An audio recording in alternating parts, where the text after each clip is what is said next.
TV உடைக்கிறது, கொம்பு உடைக்கிறது,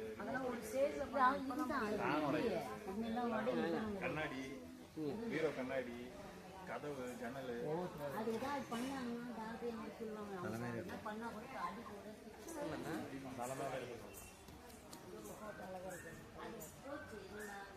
கவிதாவை சமைத்தாவ சூப்பரா இருக்கு.